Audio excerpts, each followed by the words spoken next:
So my challenge this morning for my sermon that I brought upon myself, so I have nobody else to blame but me, is to ask, and I will challenge you with this question, to ask yourself, if Jesus was giving a commencement address in 2021, maybe it's a high school address, maybe it's a college address, maybe even an 8th grade graduation, what do you think Jesus would say?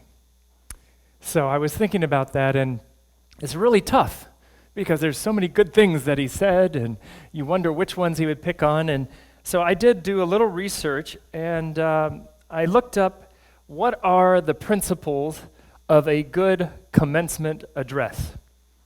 So here's what I found. So I haven't started. This isn't Jesus yet. I'm just setting the stage, and then I'm going to give you what I think Jesus would do. But I got a few rules to go by here. If you're going to give a good commencement address, number one, you want to honor the occasion, make it feel intimate. That was point number one. So, it's a graduation. We're all here as family. We're all excited. Number two, you must keep it under 18 minutes. All right, so now you're getting excited about today's sermon. Must keep it under 18 minutes. So I'm going to set a timer on my phone. We'll see how I do. I think I can do it. I know Jesus could do it, right? He's perfect. He'd probably be like at 7:59. Boom, perfect. So I'm going to try it. You need to be yourself. That's the principle. Don't get up there and just try to present all this fancy knowledge from someone else. Be yourself. Tell some stories from your personal life. Be relatable. Be authentic. This is the fourth secret to a good commencement address. This is my favorite, number 5, startle them. Make sure. And the author went on to say, kids, they're always bored and their minds are wandering, so you got to get their attention, something that'll startle them. And besides, it's graduation, so they're thinking about a million other things, and so you want to grab their attention. And then the last point that this person put, speak slowly and well. So again, a challenge for me. I'll give it a shot. But speak slowly and well. Be concise. Articulate. Use the right words. Write it all out. Be prepared. Plan for this. So this is the challenge to present a good commencement address. Now, I was thinking as I was kind of preparing for today's message, I thought maybe it'd be fun if I got a wig and put on a robe and look like Jesus. Try to make it a little more, authentic, like he was really here.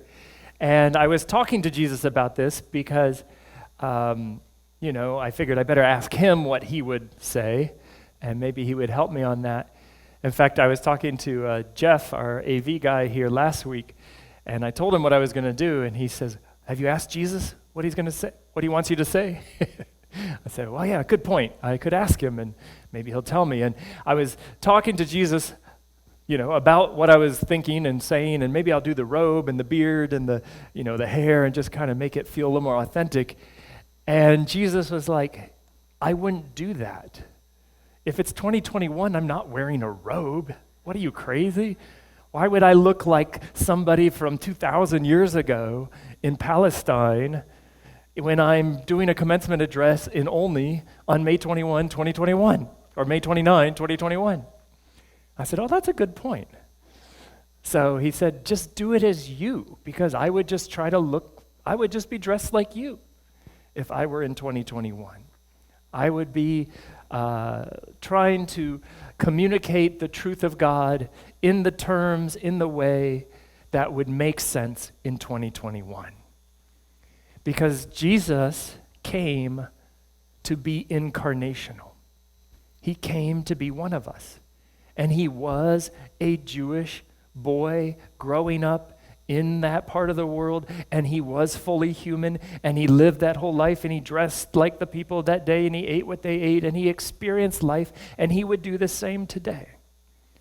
And so that was the first thing Jesus said to me. He says, of course, if I were alive today, I would do it as people would do it today, because I would be one of them.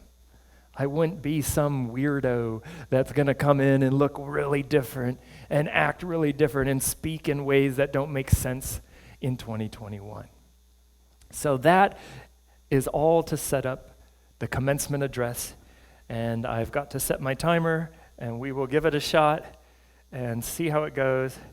And I will probably never do this again because it's a bit stressful. And I don't know why I'm doing this to myself, except that I thought it was a good idea when I first came up with it. All right. So Jesus' commencement address. Are we ready? All right. Here we go. Once upon a time, there was a young girl, a beautiful girl, and her father, she was the firstborn. Her father loved her. Her mother loved her. She had a couple other siblings, another sister, and a brother. And she grew up in middle America, kind of in the suburbs, not too rich, but not too poor. Just an average girl who attended school. And by the time she hit 5th grade, she was beautiful. She had her own new iPhone. In fact, in 2021, she got the iPhone 12 for her birthday, for her 12th birthday. And she was so excited, and she loved the pictures it could take. And she had just been allowed by her parents to open her Instagram account. And so she started taking pictures and posting them on Instagram. And as time went on, she became more and more into Instagram and following this person, that person. And she liked the Kardashians and Kylie Jenner, and she saw these beautiful women and models and celebrities and Instagram influencers, and she would follow them, and she would try to get her pictures to be just perfect. And she had this vision that, wow, what a cool life these other Instagram influencers live. And so as time went on, she went into 6th grade and 7th grade, and then into 8th grade. And by the time she hit 9th grade, she had developed quite a following on Instagram. In fact, she was reaching that point where she herself could be an Instagram influencer. And so she started in high school, and she had this following, and she had her cool friends. And as she went to this new high school, she started trying really hard to be really popular. And she would try to wear all just the right things. And her mom and dad, who loved her very much, were starting to get a little concerned because it didn't seem like she was paying attention to her grades as much. It didn't seem like she cared about learning in school as much as she cared about who she hung out with, what they said about her, what they were posting on her social media accounts. And it seemed like some of the kids that she grew up with that were really good friends to her, she wasn't speaking to them anymore. She didn't invite them over anymore. And one night as the parents were going to bed, they were talking. They said, we're a little concerned about her. And they were having a conversation, said, you notice she doesn't have the same friends. She seems to be hanging out with these other kids that their only goal is to be popular. And they want to look right, and they kind of make fun of the other kids when they don't wear the right things or, post the right pictures.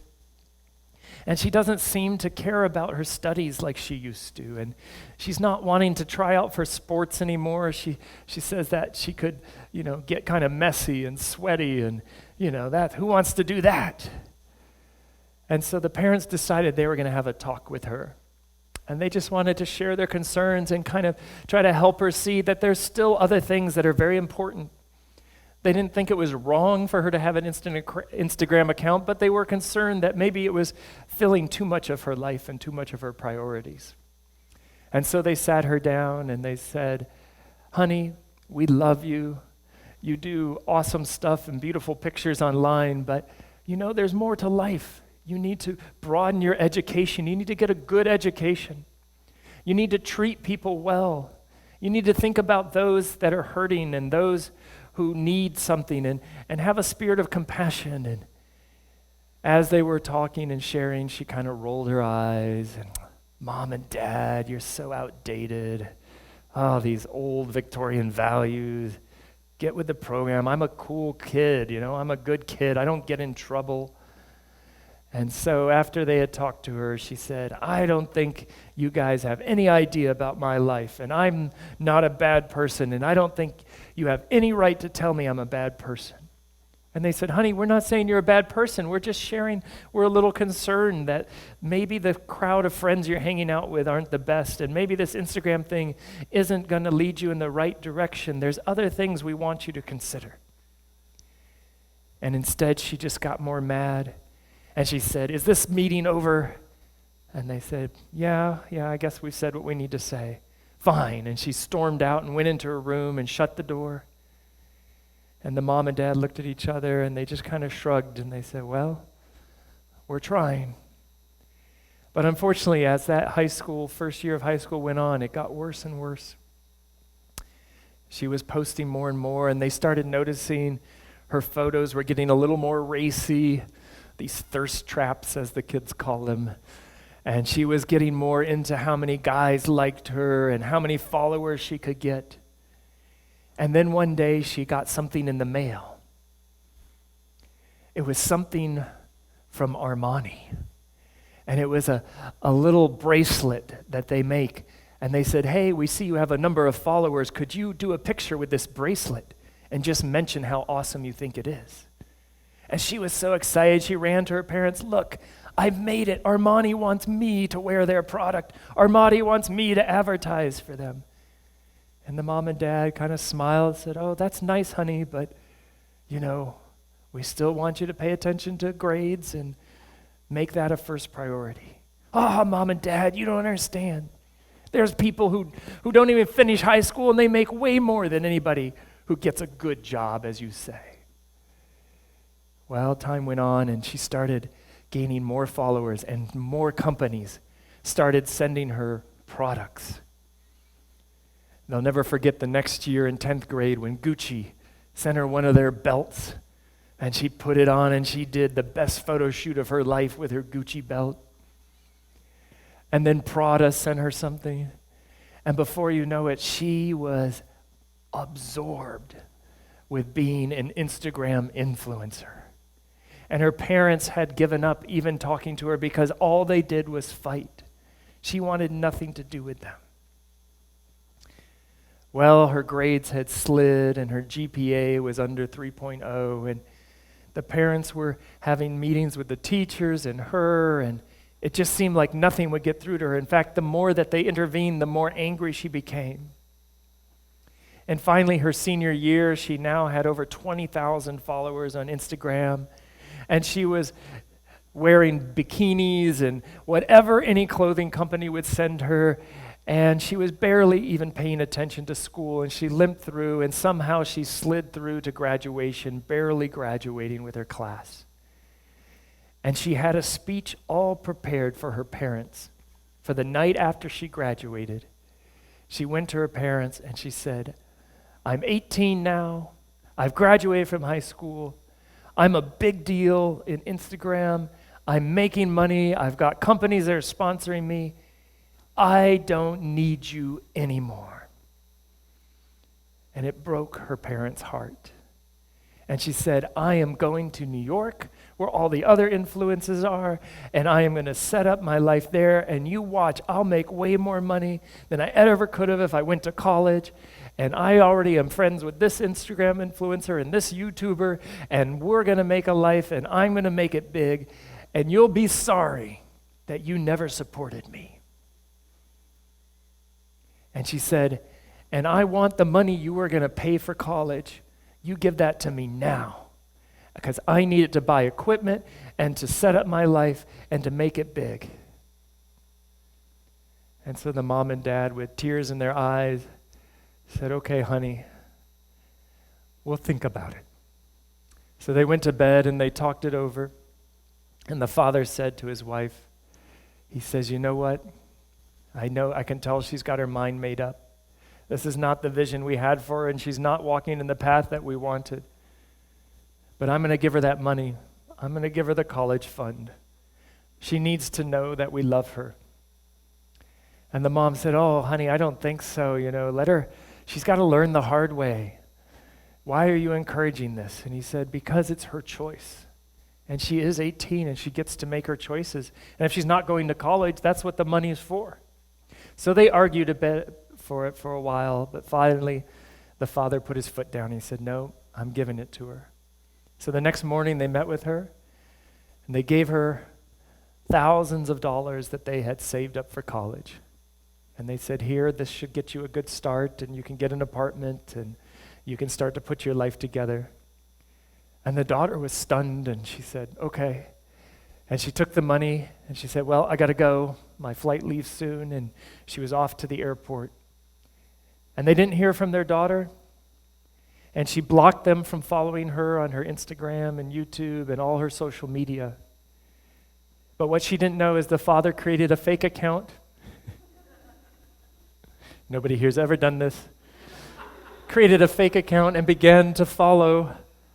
And he would watch what she was doing on social media. And she was everywhere, so it wasn't hard to see where she was going. And there she was at elaborate parties in New York and in LA. She was making friends with all the other influencers.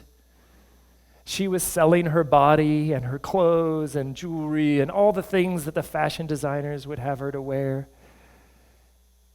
And in every photo, she looked picture perfect. But for the father, when he would look at those pictures, he wasn't happy. He just wondered where his little girl was. The little girl that used to love just normal people. A little girl who just liked to play in the grass and look up at the stars at night and hear the birds sing. And the little girl who had good friends who were normal people and good people. The little girl they used to take to church. Where is she gone? Who is this person, this persona that I see in these pictures? He hardly recognized her. And of course, each year that went by, she looked different and different, and he could barely recognize her from the daughter that he had raised. But every time he would see a new post on social media, he would pray, I hope she comes home. I hope one day she'll come home. Well, as time went on, he noticed that there were new Instagram influencers who were younger, sexier, more cutting edge. And his daughter, though she was still posting, it seemed like she just wasn't quite as popular as she used to be. He didn't see her at as many parties. He didn't see that she was doing as much branding and fashion design and fashion influence. And then he started noticing over time that she was posting less and less. And he started to wonder, what's happening? Is she struggling? Is she okay? And he would pray, Lord, help her to know she can always come home. And then it happened. He went 1 day, 2 days, 3 days, and no posts. Finally, there was a post, but it was kind of vague, and it wasn't as pretty, and something about her didn't look right. And then it went another week, and there was no post. And then finally, one post, and she just didn't look quite herself. And then it went another week, and just one post. And he started to wonder, what's going on? And then silence. No more posting. And he worried for her. And he prayed for her. And he knew the crowd she was hanging with, and he knew that there was probably some drug use and things happening. And he just prayed. And then he didn't see for 3 months, and so he began to make some calls and try to contact some of her friends, and he couldn't find her anywhere. And he wondered if she was even still alive. And the mom and the father, they prayed and they cried and they just waited. And one day, out of the blue, there was a knock at their door. And the father said to his wife, are you expecting someone? She said, no, probably those Jehovah's Witnesses. And because Jesus would use that joke, I'm sure. And so she said, probably Jehovah's Witnesses. And so they went to the door, and there was a young lady. And they looked and they thought, well, who is this young woman on our door? And her hair was kind of a mess, and she looked really skinny and gaunt and not very healthy, and looked kind of just depressed and kind of had that look of an addict about her. And they open the door and they take a look and they realize, this is our daughter. And the father was so excited, he ran out the door, he wrapped his arms around her, and he just began to weep, and he said, you're home, I've waited and longed for this day. And the daughter began to cry, and she said, Dad, I am so sorry. I am so sorry. Everything you warned me about was true. She said, I need your help. I've been addicted to drugs. I can't get off them. I have no money. I've lost all my friends. I have no more social media account. I am a wreck. I am a ruin. I am so sorry. I know you probably don't even want to acknowledge me as your daughter. But please, I need help. And the father and the mother, they just wrapped their arms around her. And they said, baby, we will do whatever you need. We will get you whatever help you need. We will get you cleaned up. We will get you sober. We will get you new clothes. We will get you whatever we can do to help you. We are here for you. And the three of them just wept together in the living room. And you know what? That's what your heavenly Father is like. He's like that Father. That even when we don't treat him well, even when we despise what he's done for us, even when we think he's just trying to ruin our fun or take us away from the good life, he still just keeps loving us. And graduates, I want you to know your heavenly Father loves you. Even when you're making bad choices, even when you've made bad decisions, even when you ignore him, when you tell him to get out of your life, when you tell him, I don't want anything to do with you, your heavenly Father always loves you. Even when you waste the resources that he gave you, that you didn't deserve, he will still love you and welcome you back at any moment. You are infinitely valuable to him.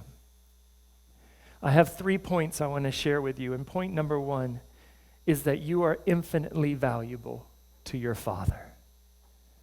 Even at your lowest point, even when no one else will love you, your Father loves you.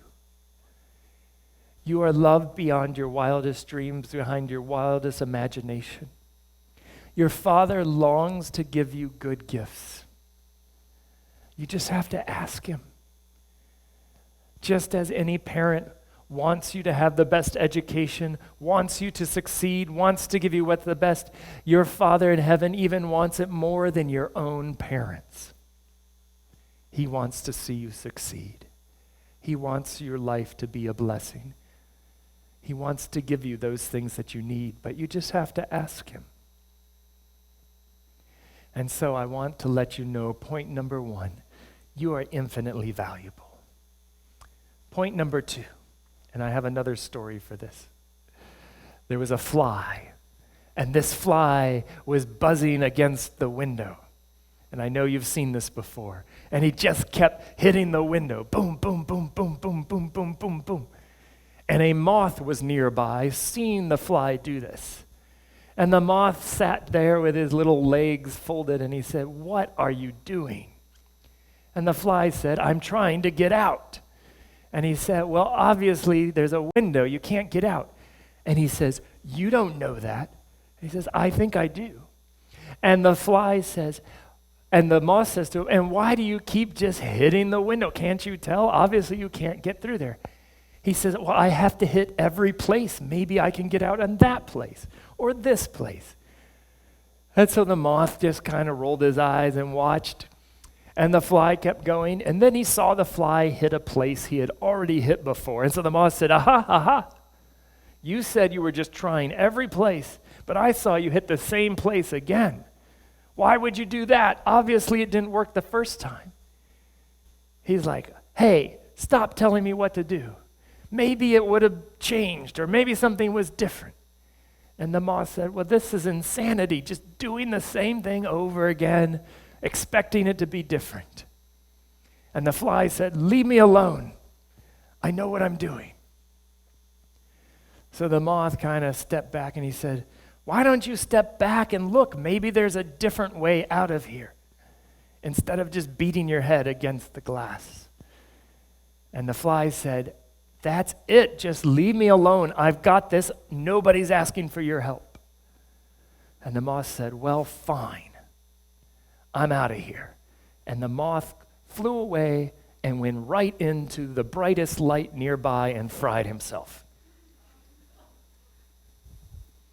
Startled him. Check. Obviously, the message of this story is, I don't have to explain it, do I? Oh, I do? Okay. All right. Well, it's a good parable, so think about it for a while. But the part of the parable that I want to communicate to you, and this is point number 2. Graduates, you have to take responsibility for yourself. It's easy to try and see what other people are doing, and you can easily point fingers and say, well, they're doing it wrong, and they're not cool, and they don't. You can even point fingers at your parents and say, well, they're old-fashioned, they don't understand, they don't know anything. But guess what? God wants to help you take responsibility for your life. It's easy to give others advice. It's easy to judge others. It's easy to look down on them. It's easy to say, well, they should be doing this. They should be doing that. But God has given you one life to be responsible for, and that's your life. And that, if you will take responsibility and stewardship over your life, you don't have to be like that moth who is judging the fly, who later then just goes into the light bulb as moths do. You can make something happen for you with God's help. You can use the talents, the resources that God has given you to be a tremendous blessing in this world. Now, others may try to steer you this way or that way, but it's not about others. It's about you and God. And you and God have to decide who you are and who you're going to be and where you're going to go and how you're going to live your life. And you may not be able to control some things that happen to you. Some things that happen in your life you can't control, but you know what you can control? How you react, how you respond. And you can take it to God, and He will be there every step of the way with you. You can cast your cares on Him. You can take your burdens to Him. You can ask Him for wisdom, and He will give you wisdom. So you and He can do this life, and the plan and the purpose that He has for you will come into bloom, and you will be successful, and you will see things happen in your life that could never happen if all you focused on was other people or what they've done to you or what they're up to or what the world's doing. That does not matter.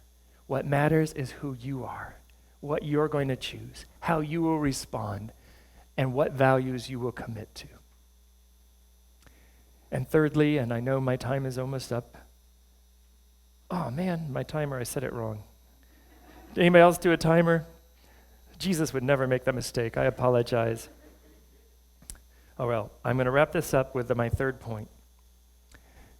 The third point is knowing that you're infinitely valuable and knowing that you are the steward of all that God has given you, all the resources, the talents, the abilities, just the incredible person that you are. Now I want to encourage you to make a difference in this world, to love one another. And of course, I have one more parable. There was an alien. Let's make this more fun. There was an alien on a foreign, strange planet way in the corner of our universe. And he was on this planet all by himself. And every day he would wake up and he would look out at the planet, and there were animals and there were some plants and organisms, but there was no other beings like him. No other intelligent life except just him. And he said to God, if there was a God, he wasn't even sure. He said, God, if you can hear me, how did I get here? Why am I the only one? I would love to have other people to talk to, other aliens to talk to, other intelligent life to do life with. Why am I the only one? And God heard his prayer. And one night when he was asleep, God took some of his DNA and he made a bunch of clones. Except they weren't quite clones. They actually had some variation. And he filled the planet with all these other beings just like him from his DNA. And when he woke up the next morning and he looked out and he saw all these beings just like him,